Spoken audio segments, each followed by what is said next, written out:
What's up? Welcome to my Theology journal.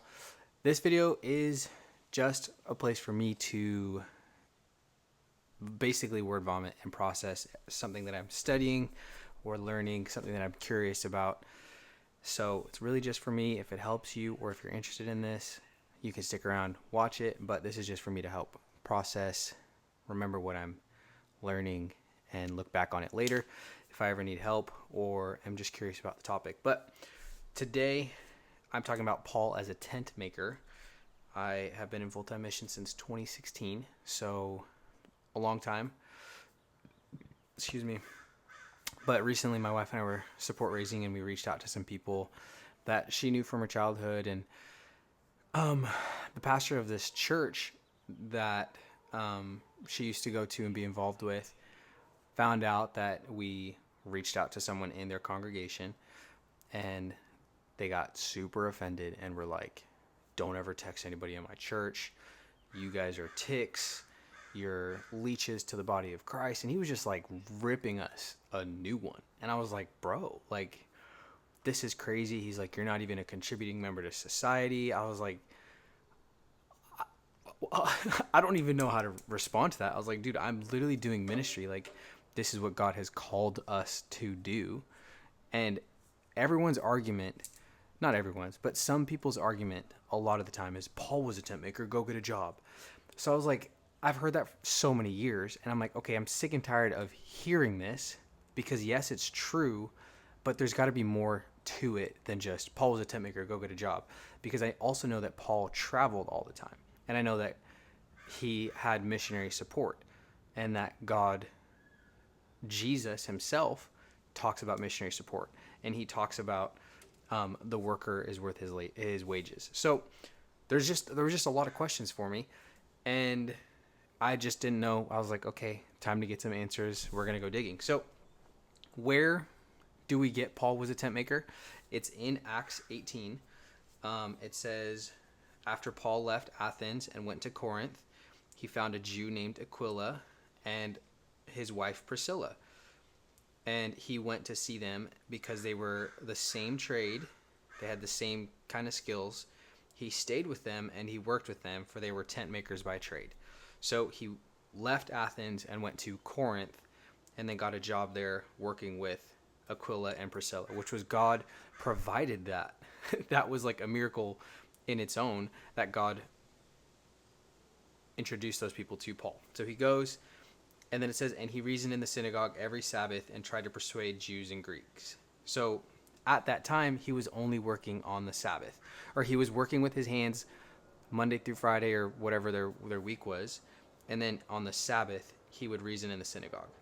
Then here it says, when Silas and Timothy arrived from Macedonia, Paul was occupied with the word, testifying to the Jews that Jesus was the Christ. So there was a little bit of a shift there.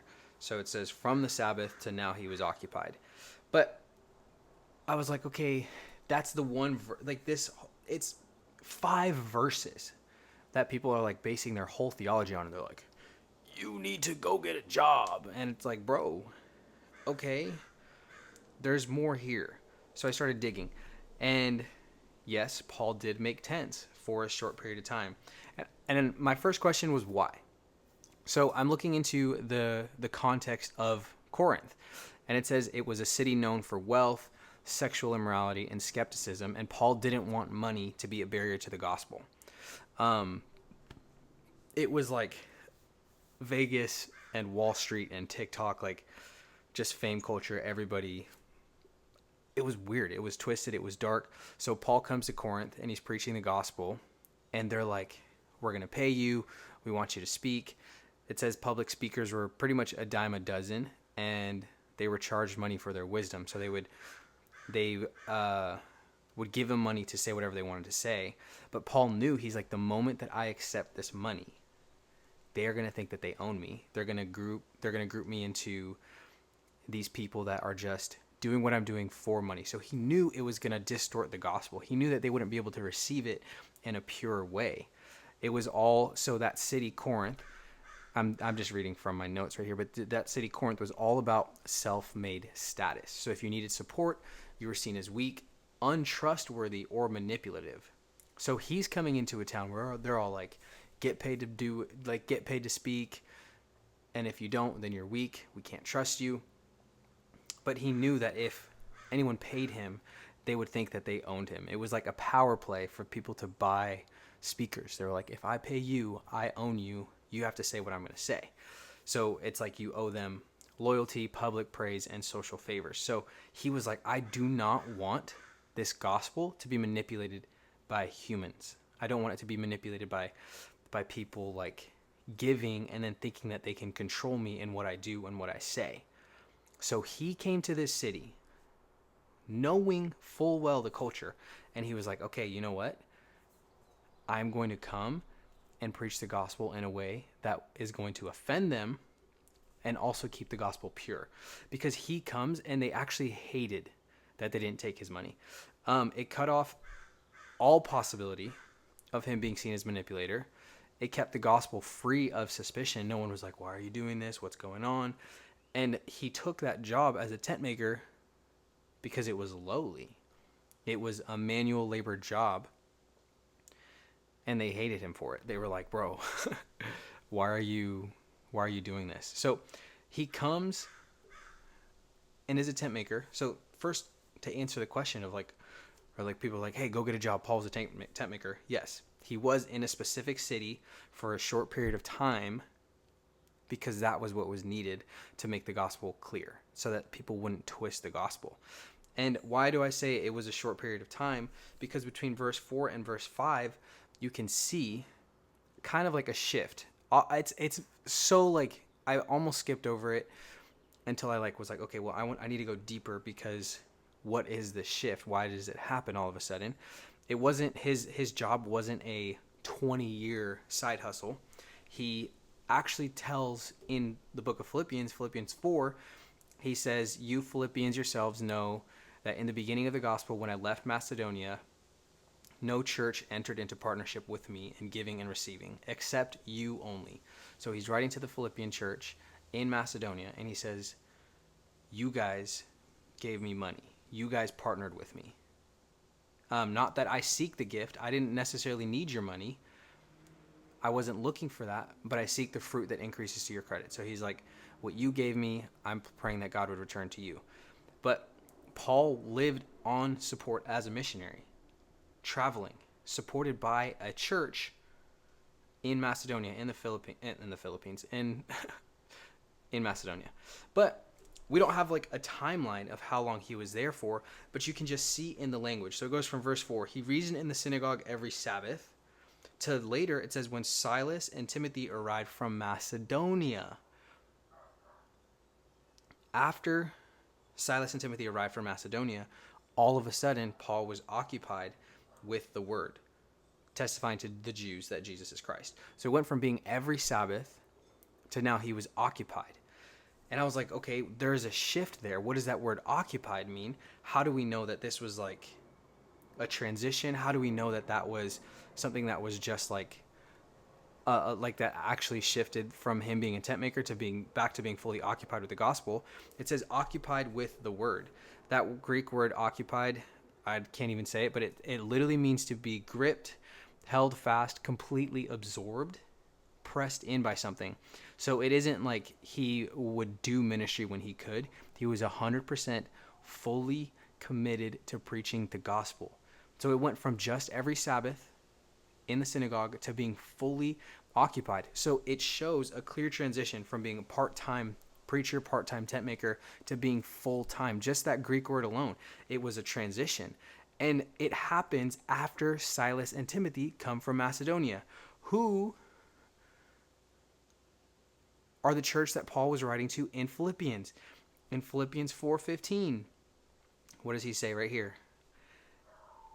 When I left Macedonia, no other church entered partnership with me in giving and receiving except you only. So the church that he's writing to is in Macedonia. Saul, Silas, and Timothy come from Macedonia, which was the church that was supporting Paul. Silas and Timothy came and brought the gift to get the support for Paul to stop working and fully commit to preaching the gospel. boom, my mind was blown. He now had a team, Silas, Timothy, Priscilla, Aquila. He had monthly supporters. He had money from the church in Philippi. And now he stopped tent making. So that blew my mind. But then also, if you're like, well, Zach, how do you know how do you know that Silas and Timothy brought a gift? That was my question as well. So I read that in 1 Corinthians 9. We'll go here. 1 Corinthians 9, 1 through 18. It's kind of like this whole section here. But it says, not 1 Corinthians 9. I think it's 2 Corinthians. Let's see where my notes is at.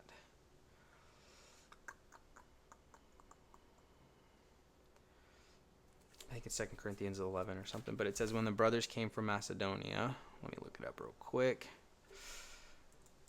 Is it 2 Corinthians?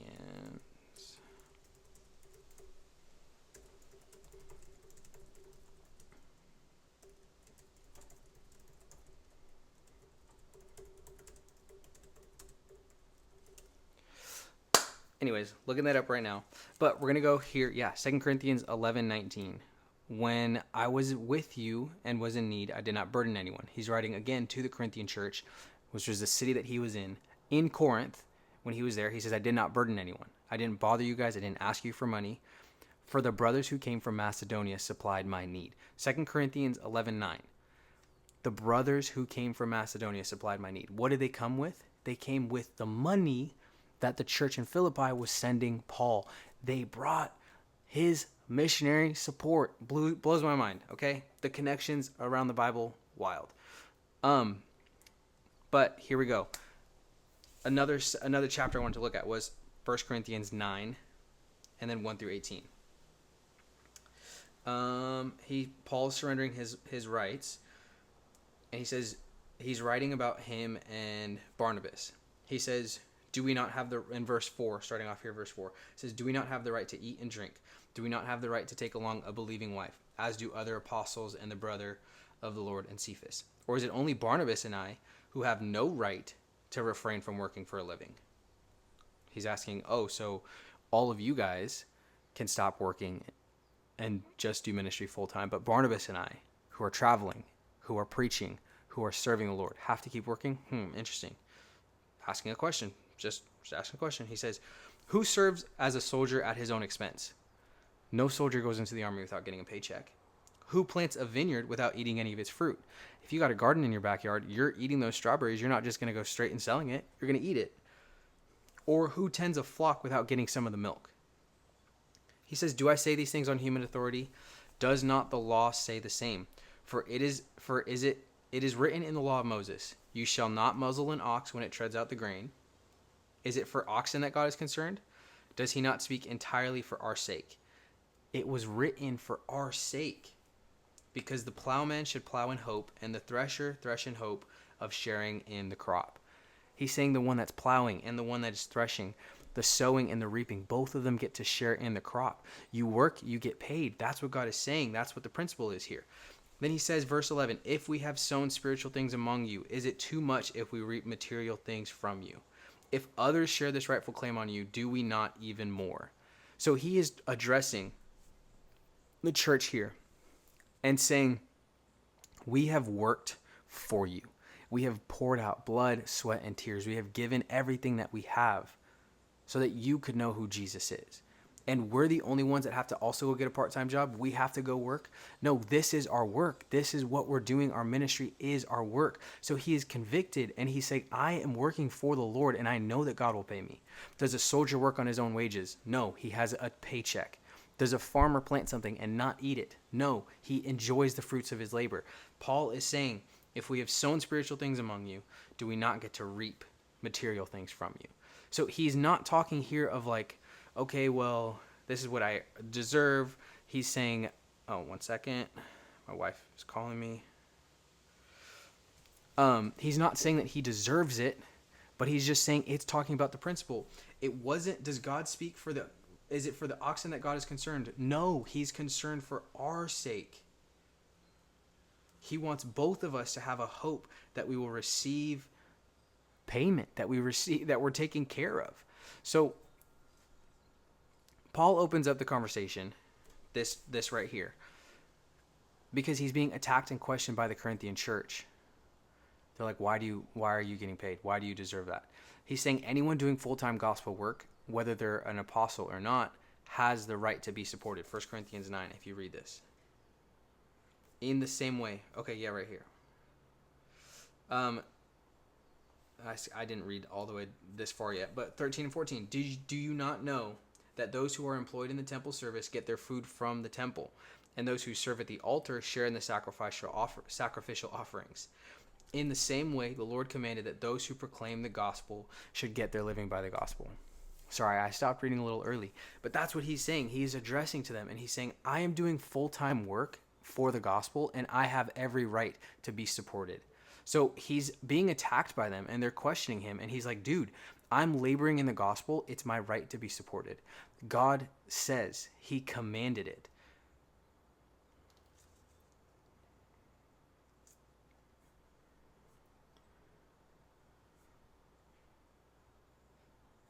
See, even verse 6 right there, where I talked about the double, I said, or is it only Barnabas and I who have no right to refrain from working for a living?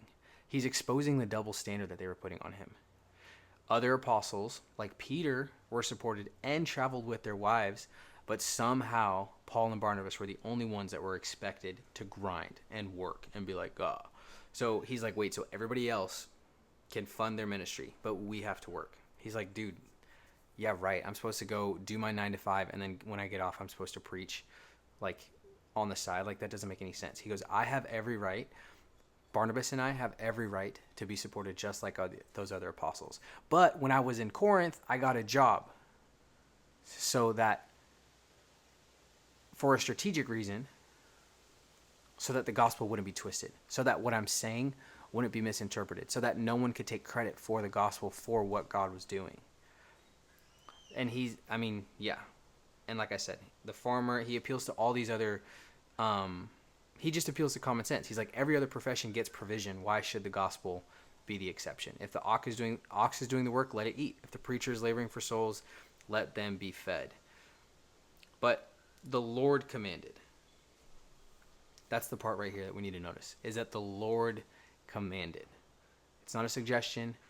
It wasn't just a side comment, but it was the Lord commanded. In Luke 10:7, he says the worker deserves his wages.